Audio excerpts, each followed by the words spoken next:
Hallo Freunde und willkommen zu einem neuen Kuba-Update. Ich muss euch ganz ehrlich sagen, in den vergangenen Jahren habe ich viele Krisen in Kuba erlebt und ja, mit euch gemeinsam begleitet. Corona, die große Auswanderungswelle, Stromausfälle, ja, Lebensmittelknappheit, ja, Inflation. Doch das, was wir aktuell erleben, fühlt sich doch etwas anders an. Ja, denn diesmal sprechen wir nicht über ein einzelnes Problem, wir sprechen über mehrere Krisen gleichzeitig. Visa und Mastercard verschwinden aus Kuba, internationale Unternehmen ziehen sich zurück, Flugverbindungen werden eingestellt, das Bildungssystem gerät unter Druck, die Energiekrise bleibt ungelöst und gleichzeitig verschärfen die USA ihren wirtschaftlichen Druck auf die Insel. Doch während sich die Lage weiter zuspitzt, hat die kubanische Regierung jetzt das größte Reformpaket seit Jahrzehnten beschlossen. 176 Maßnahmen, Privatbanken, Aktiengesellschaften, neue Inflations- bzw. Investitionsmöglichkeiten, mehr Freiheit für Privatunternehmen und ja, Veränderungen, die noch vor wenigen Jahren kaum vorstellbar gewesen wären. Die große Frage lautet deshalb, erlebt Kuba gerade den Beginn eines tiefgreifenden wirtschaftlichen Umbaus oder kommen diese Reformen zu spät? Genau darüber sprechen wir heute und ihr merkt, wir haben heute einiges zu besprechen. Ja, wenn ihr an Themen rund um Kuba interessiert seid, abonniert gerne meinen Kanal, um nichts mehr zu verpassen. Los geht's!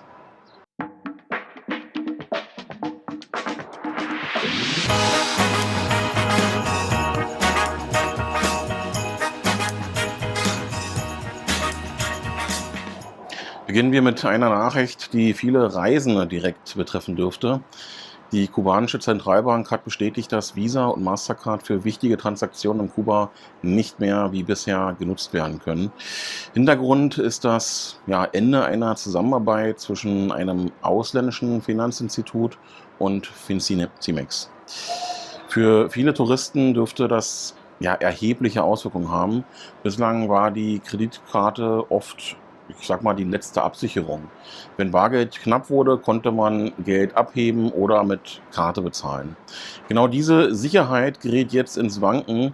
Die kubanische Zentralbank verweist zwar auf Alternativen wie die russische Mir-Karte oder das chinesische Union Pay-System.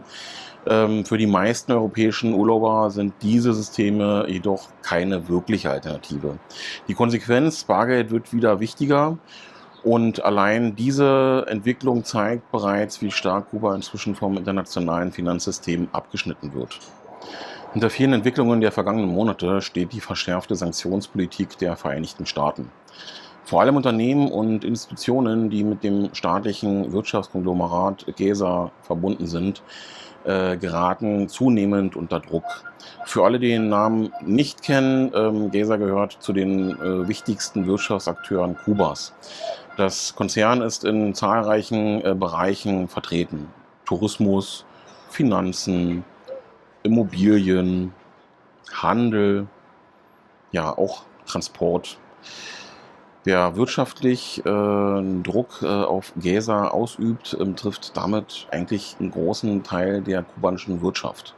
Unabhängig davon, wie man diese Politik bewertet, sind die Folgen mittlerweile deutlich sichtbar. Banken beenden Geschäftsbeziehungen, Investoren werden vorsichtiger und genau das sehen wir aktuell im Tourismussektor. Internationale Partner ziehen sich zurück. Innerhalb weniger Wochen haben mehrere internationale Hotelunternehmen ihre Aktivitäten auf Kuba reduziert oder ganz beendet. Besonders bemerkenswert ist dabei die Entwicklung bei Melia. Das Unternehmen galt über viele Jahre als wichtigster ausländischer Hotelpartner Kubas. Wenn selbst langjährige Partner beginnen, ihr Engagement zu reduzieren, dann sendet das ein Signal an Investoren weltweit. Gleichzeitig beobachten viele Unternehmen die aktuelle Situation mit großer Vorsicht. Die Kombination aus Energiekrise, schwacher Nachfrage, wirtschaftlicher Unsicherheit und möglichen Sanktionen macht Kuba derzeit zu einem schwierigen Markt. Und diese Entwicklung betrifft längst nicht nur Hotels. Auch im Luftverkehr zeigen sich die Auswirkungen. Iberia hat ihre Verbindung zwischen Madrid und Havanna eingestellt. Bereits zuvor waren die Flugfrequenzen reduziert worden.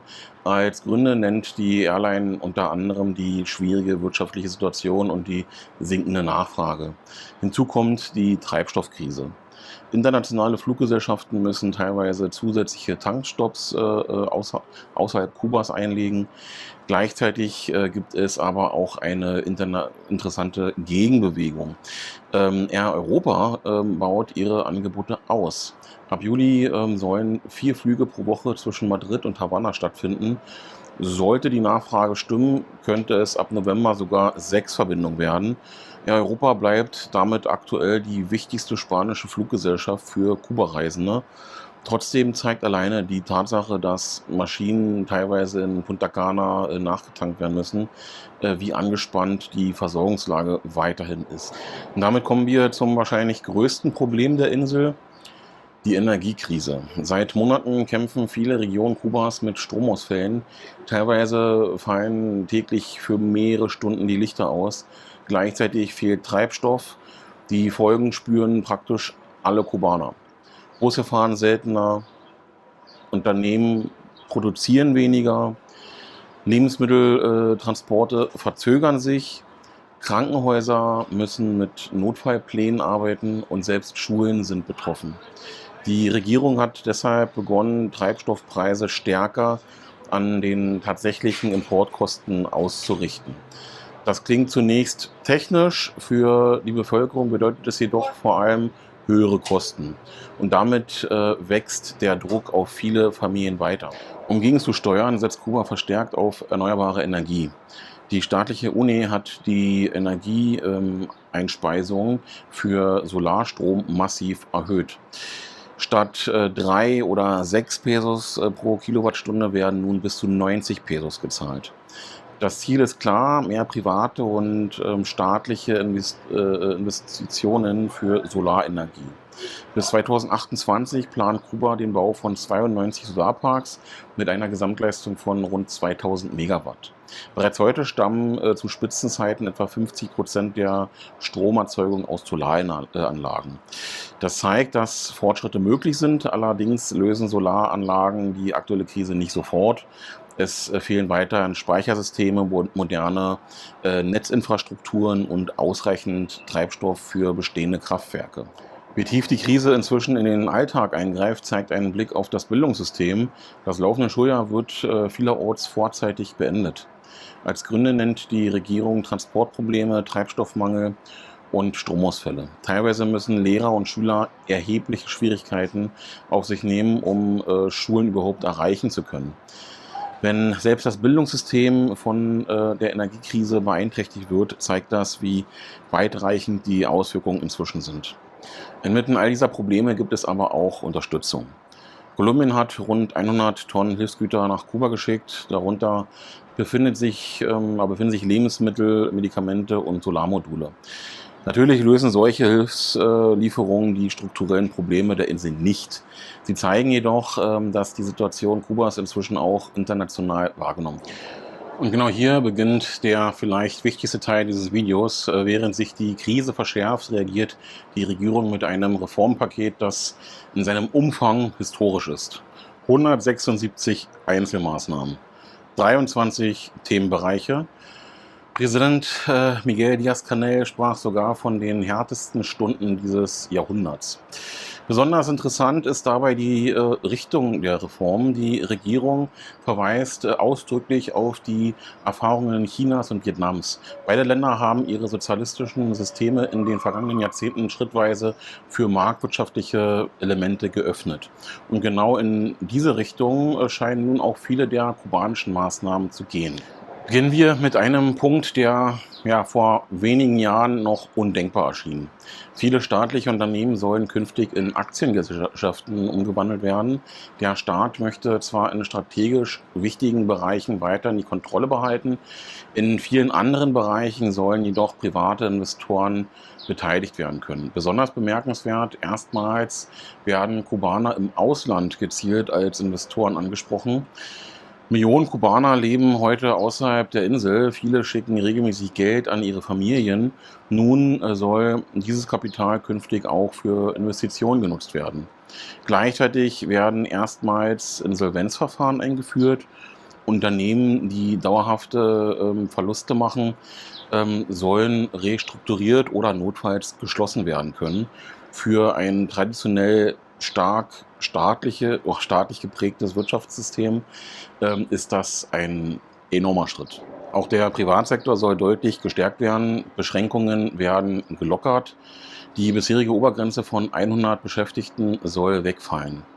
Unternehmer dürfen sich künftig an mehreren Unternehmen beteiligen. Die Liste verbotener Tätigkeiten wird deutlich verkleinert. Das Ziel der Regierung ist offensichtlich: mehr Produktion, mehr Dienstleistungen, mehr wirtschaftliche Dynamik und vor allem eine stärkere Rolle privater Akteure bei der Versorgung der Bevölkerung.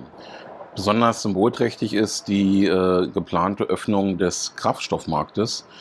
Seit der Revolution lag die Kontrolle über Import und Vertrieb von Treibstoffen praktisch vollständig beim Staat. Nun sollen private und ausländische Investoren in diesen Bereichen einsteigen dürfen. Sogar der Betrieb von Tankstellen soll künftig möglich sein. Zusätzlich sollen Gemeinden mehr Eigenständigkeit erhalten. Politisch ist das ein bemerkenswerter Schritt, denn damit räumt die Regierung indirekt ein, dass das bisherige Modell die Versorgung nicht mehr zuverlässig sicherstellen kann. Noch überraschender sind die geplanten Veränderungen im Finanzsektor. Künftig sollen private, genossenschaftliche und ausländische Banken Banklizenzen beantragen können. Außerdem sollen private Wechselstuben zugelassen werden. Zusätzlich ist ein digitaler Devisenmarkt geplant. Die Regierung möchte damit mehr Fremdwährung ins Land holen und den Zugang zu Kapital erleichtern. Gleichzeitig sollen verschiedene Beschränkungen bei Überweisungen und Kapitalbewegungen gelockert werden.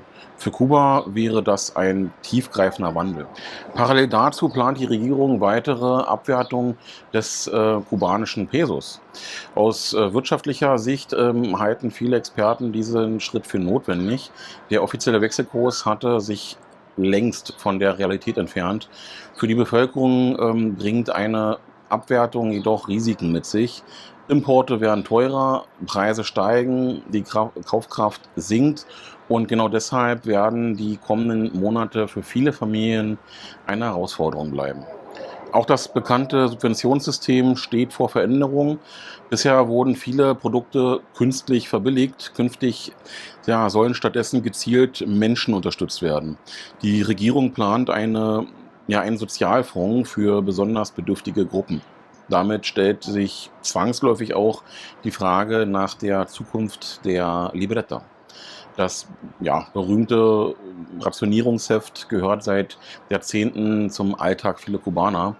Sollte dieses System grundlegend verändert werden, wäre das einer der größten symbolischen Einschnitte der Revolution. Auch in der Landwirtschaft soll es mehrere Freiheiten geben. Landnutzungsrechte sollen langfristiger vergeben werden, Kooperativen sollen einfacher importieren und exportieren können, Preise sollen stärker zwischen Produzenten und Käufern ausgehandelt werden. Ziel ist eine höhere Lebensmittelproduktion und eine geringere Importabhängigkeit. Auch der Arbeitsmarkt wird flexibler. Ärzte, Lehrer und andere Fachkräfte sollen künftig mehrere Tätigkeiten gleichzeitig ausüben dürfen. Sogar Telearbeit für ausländische Auftraggeber soll legal werden. Gleichzeitig erhalten Unternehmen mehr Möglichkeiten, Personal aus wirtschaftlichen Gründen zu entlassen. Mehr Freiheit bedeutet damit auch mehr Verantwortung und mehr Risiken. Ein weiteres interessantes Signal kommt aus der Politik selbst. Präsident Díaz-Canel hat mehrere bekannte Wirtschaftsexperten in ein neues Beratungsgremium oder Beratergremium berufen. Darunter befinden sich auch Ökonomen, die seit Jahren tiefgreifende Reformen fordern. Viele Beobachter sehen darin ein Zeichen dafür, dass die Regierung die aktuelle Lage sehr ernst nimmt und bereit ist, neue Wege zu gehen. Zum Schluss noch eine positive Nachricht. Kubanische Wissenschaftler haben neue Ergebnisse zum Krebsimpfstoff Ebersavax vorgestellt. Der Impfstoff soll das Immunsystem dabei unterstützen, Krebszellen gezielt zu bekämpfen. Nach Angaben der Forscher zeigte das Präparat bisher ein gutes Sicherheitsprofil. Besonders interessant ist, dass der Wirkstoff bei mehreren Krebsarten eingesetzt werden könnte. Noch befindet sich das Projekt in der Entwicklung. Die bisherigen Ergebnisse gelten jedoch als vielversprechend. Und sie zeigen erneut, dass der kubanische Biotechnologiesektor trotz aller wirtschaftlichen Probleme weiterhin zu den stärksten Bereichen des Landes gehört. Ja, wenn wir jetzt alle Meldungen der vergangenen Wochen zusammennehmen, ergibt sich ein Bild, das bemerkenswert ist. Auf der einen Seite stehen Stromausfälle, Treibstoffmangel, internationale Sanktionen, Unternehmensrückzüge und wirtschaftliche Unsicherheiten. Auf der anderen Seite reagiert die Regierung mit den umfangreichsten Wirtschaftsreformen seit Jahrzehnten. Die große Frage lautet deshalb, erlebt Kuba gerade seinen tiefgreifendsten wirtschaftlichen Umbau seit der Revolution oder kommen diese Reformen zu spät, um die aktuelle Krise noch aufzuhalten? Die Antwort darauf werden wir nicht in den kommenden Tagen sehen, sondern wahrscheinlich erst in den kommenden Monaten. Aber die Entscheidungen, die jetzt getroffen werden, könnten die Zukunft Kubas für viele Jahre prägen. Mich interessiert eure Meinung. Sind diese Reformen die große Chance für Kuba oder kommen sie zu spät? Schreibt eure Meinung gerne in die Kommentare. Vielen Dank fürs Zuschauen. Passt auf euch auf. Wir sehen uns im nächsten Video wieder. Bis dahin, saludos. Ciao.